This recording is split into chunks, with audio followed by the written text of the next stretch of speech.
Mr. Jayson Strickland. Man, what a privilege. I want to thank you so much for coming on the show to share your story with our viewers and our listeners. Could you please tell us what's going on in your life and in your K-12 career right now? Well, I want to say thank you for having me on your show first. And I am honored and privileged to have a few moments to talk a little bit of education and leadership with you. But my life is an interesting one. It's busy right now. I'm sure like all educators and leaders are doing right now. We're getting geared up to get ready to go into kind of post-pandemic education mode. Hopefully it'll be more of a normal year than the last few have been, but sure. That's where we are right now at Hogan Prep. And let me just kind of maybe infer from your question, I think you might be asking kind of how I got to this place. Is it fair to say that? Yeah, absolutely. Yeah. Well, I kind of have like a traditional education path from the standpoint that I was a classroom teacher, an assistant principal, a principal, a central office administrator, and a deputy superintendent in a traditional school district, traditional K-12 school system. And in the past 3 years, within the past 3 years, I transitioned into a charter school superintendent of Hogan Prep Academy, and we are a K-12 system serving approximately 1,200 students.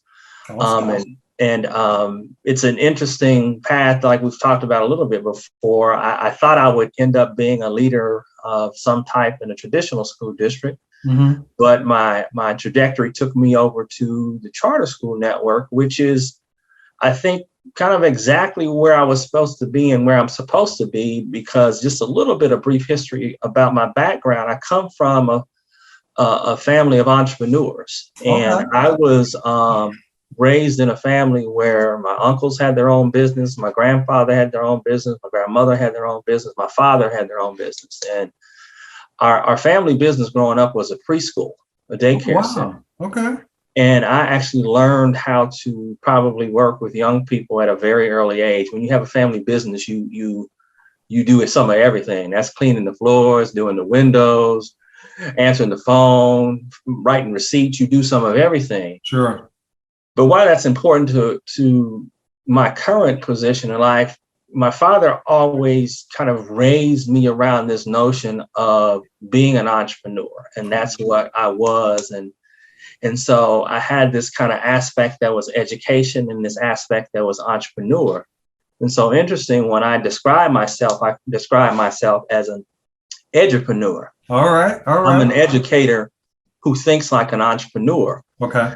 And the reality is charter school systems have to function that way. Sure. Because we are a system that people have to choose. Because they choose us, we have to have a product worth choosing. And that lends itself well to a scenario of how an entrepreneur has to think.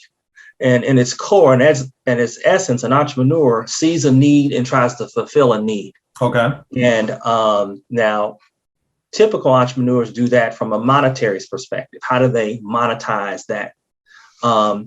But just an entrepreneur thinker just takes it at its core and says, okay, what is the need and how can I serve this need? And to tell you the truth, that's how I think about education, and particularly educational leadership.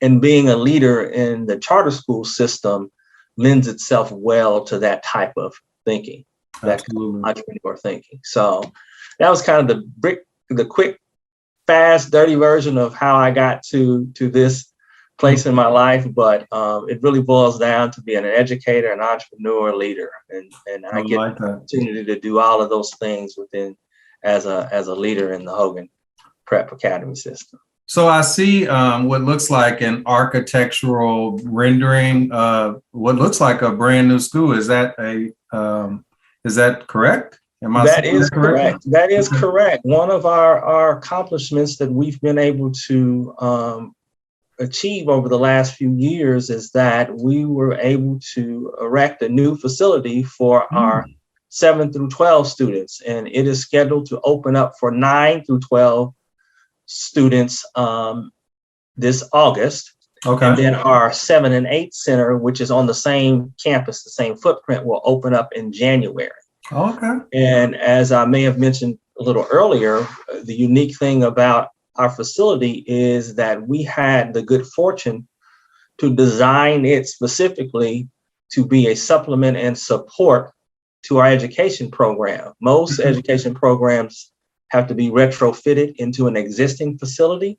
Okay. But we had the opportunity to design this facility to be a specific support for our unique education program, which is focused around personalizing the learning experience for each student. Wow. So it's a purpose-built facility. Absolutely. At least that's what we hope it is to be. And as I said earlier, when we put 400 kids in there, we'll see how well we did with that design. That's awesome. That's really, really cool. So yeah, at some point I would love for you to come back on the show and just kind of share how that's gone, and when it's actually where you guys are actually in it and, it's really meeting the needs of your students. So yeah, thank you for sharing that.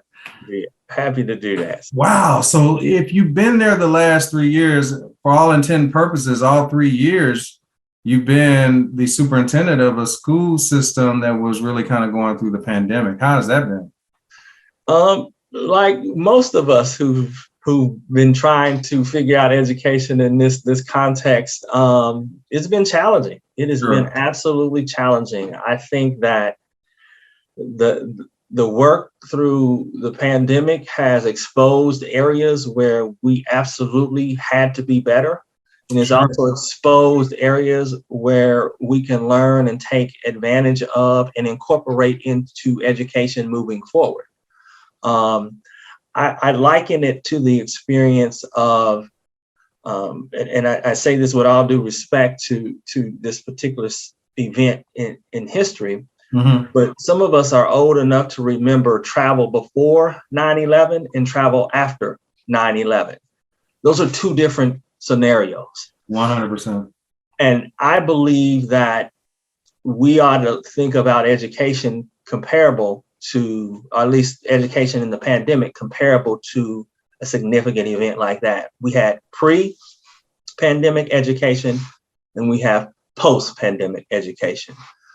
I am hoping that we will take full advantage of all the things that we need to adjust and change to better serve students and leave all the ones in the past that we need to leave in the past. But that was a long answer to say it has been challenging. It has been challenging to foster relationships with students and young people. And it's been challenging to connect on what I would say a more intimate, close level via remote learning. But at the same time, remote learning also offers opportunities to personalize experiences and allow students to move at a more personalized pace, and allows you to connect with them when things may be challenging. So, it has its pros and its cons, but hopefully all of us who've had to try to do this work can be better at our work as a result of it. So, that's fair. That's fair.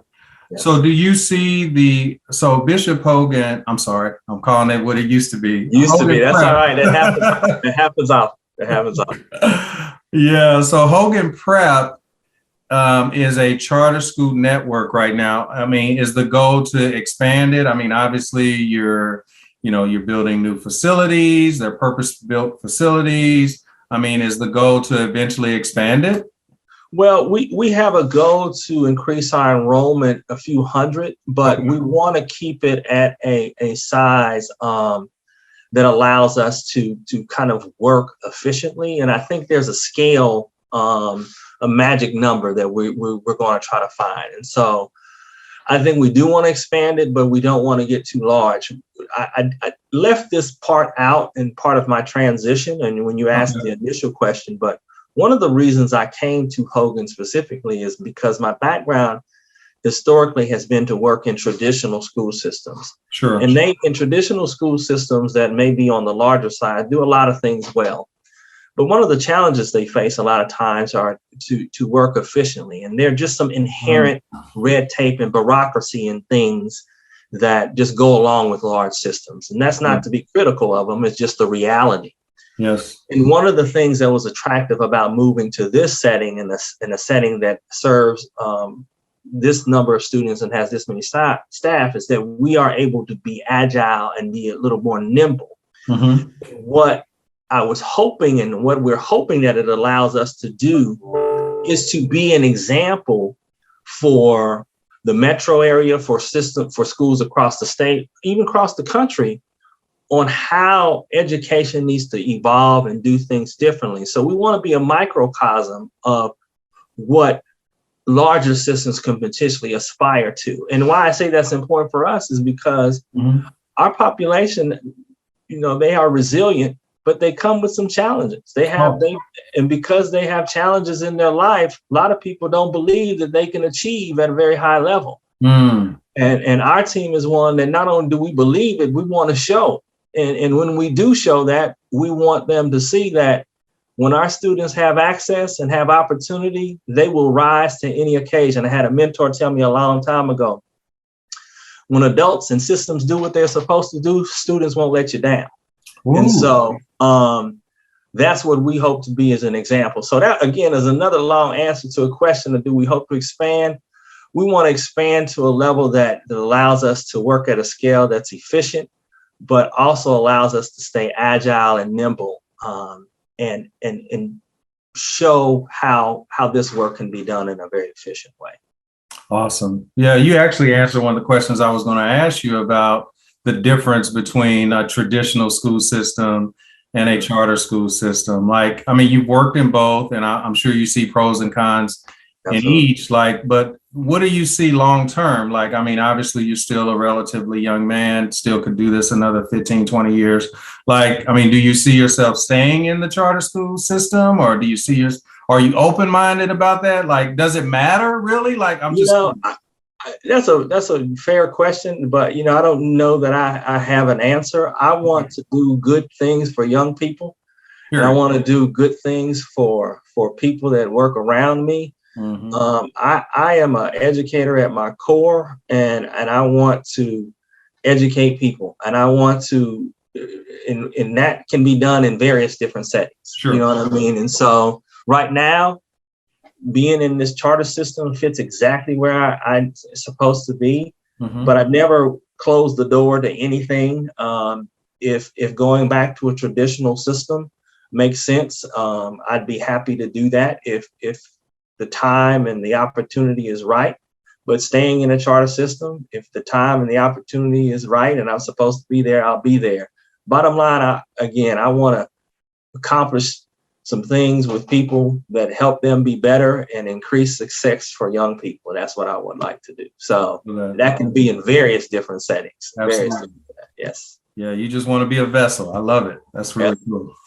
So I have another question for you. I feel like, one of the reasons why I started this show is because I wanted to showcase phenomenal leaders like yourself, but I also feel like our profession gets a bad rap sometimes.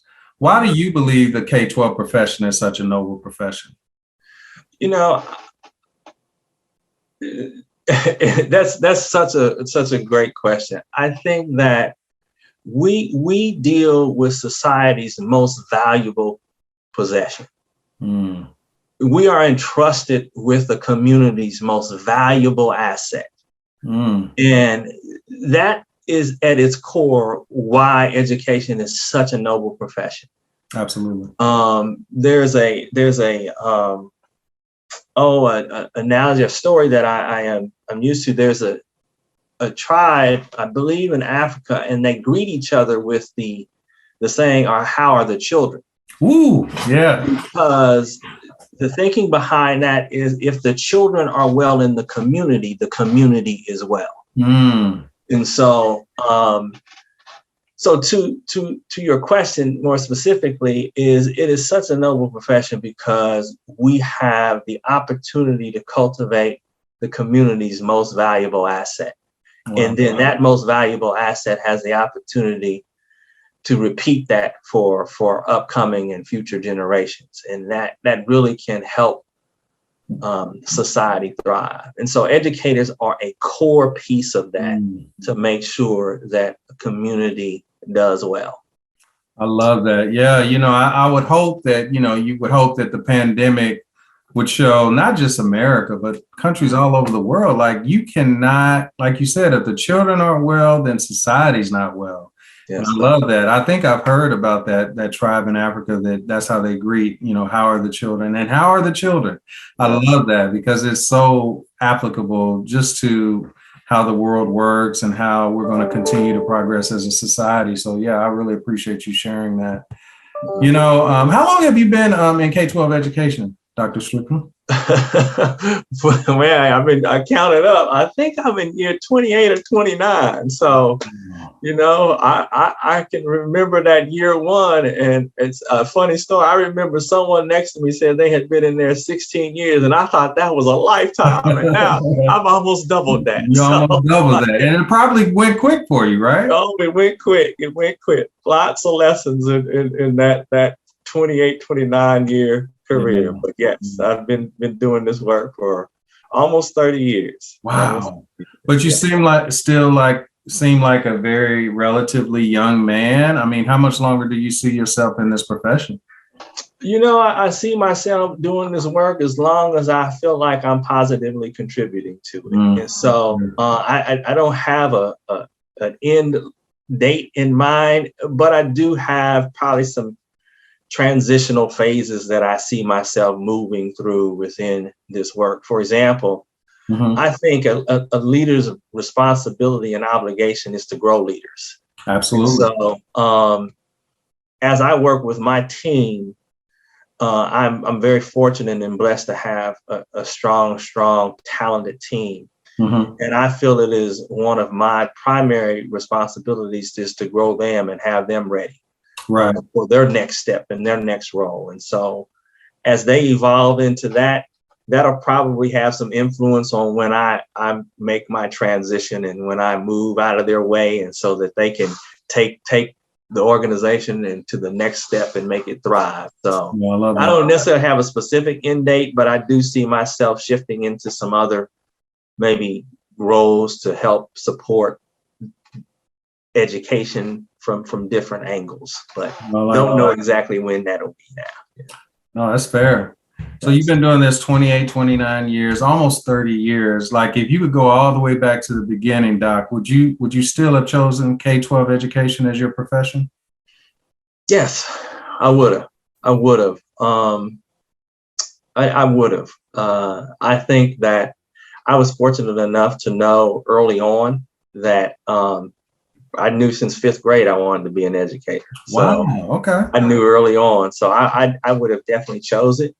But I've been one of the people that I think has just been blessed to have a rewarding career. It's not always been easy, but it's been a rewarding career. And because of that, I wouldn't change it. I would take some of these lessons back and hopefully do things better, but I wouldn't change it. I wouldn't change that's fair. That's fair.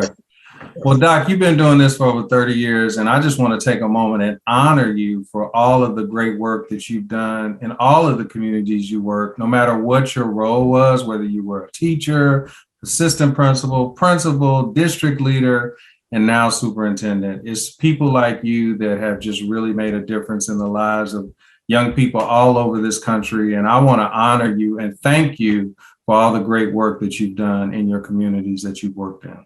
Well, Dr. Williams, I appreciate that gratitude, and I want to echo it back to you because you have done similar work in similar places across the country, and I think there's never been a time there's been a line of people waiting outside our door to beat it down and say thank you. So if you're gonna say thank you to me, I'm gonna say thank you to you too, because you absolutely have done it a very similar time span, and you deserve some gratitude and appreciation too. So I say thank you to you for your work with young people. So Dr. Strickland, this has been great, and I'm really grateful that you have come on the My K12 Career Show. But before you leave, would you please give our viewers that are listening to you all over the world some parting words of wisdom? Tell us how we can connect with you, and we'll say goodbye. Well, Dr. Williams, let me start off by saying thank you again to you. Thank you for the opportunity to talk about this work. And in one of your questions, you suggest how important this this work is in terms of education and teaching and careers in that area. So I appreciate you lifting up educators in this space and giving them a platform to talk about this work. And so thank you to you. You know, my parting words would just be partner with your educators, support them. As I mentioned earlier, that our young people are our most valuable asset in our community. So let's find a way to work together, support them, and help them be equipped and be ready to take the baton, take the torch, and make society a better place. And so hopefully you have, whoever's listening to this has an educator that they can appreciate and thank them. At the same time, we educators, we need to welcome that appreciation and probably more challenging, welcome that pressure when we need to make ourselves better. Absolutely. You know, a lot of times we like to think we know it all, but sometimes we got to open up our eyes, minds, and hearts to welcome some suggestions and some friendly criticism so that we can grow and help our young people be better. So absolutely. Those are just some encouraging words that I'll close with, and just wish all educators a successful year as we get ready to start this 22-23 school year. Absolutely. And families and students too. Wish Absolutely. You all a successful upcoming school year. Absolutely. And how can we connect with you, Doc? Well, if you reach out on HoganPrep.net, HoganPrep.net is our webpage, and we have contact information there that you can get in touch with me at HoganPrep.net. And right. I should be social media savvy enough to be able to tell you an Instagram, but I'm still learning, man. I'm still learning. I'm kind of old school. I dare not drop the phone number down here. I'd have really dated myself. But please at least go to the webpage. You can catch us there. That's awesome. That's awesome. And also, we reconnected through LinkedIn, so I know they can reach you on LinkedIn. They can reach me on LinkedIn too. Thank you, Dr. Williams, for reminding me. I think you can reach me there on LinkedIn at Dr. Jayson Strickland. And if you search that, I'm sure you can find me there on LinkedIn too. So thank you for that reminder too. Absolutely, Doc. Absolutely. You're not that old, Doc. Well, you said we're in the same generation, Doc. Same generation. We got to keep kicking. Absolutely. Keep kicking, keep learning, for sure. Yes, sir. Yes, sir. So once again, Doc, I want to thank you for coming on the show, and I definitely wish you all the best. And the next time, full transparency, I'm a Kansas City native, love Kansas City, everything about it.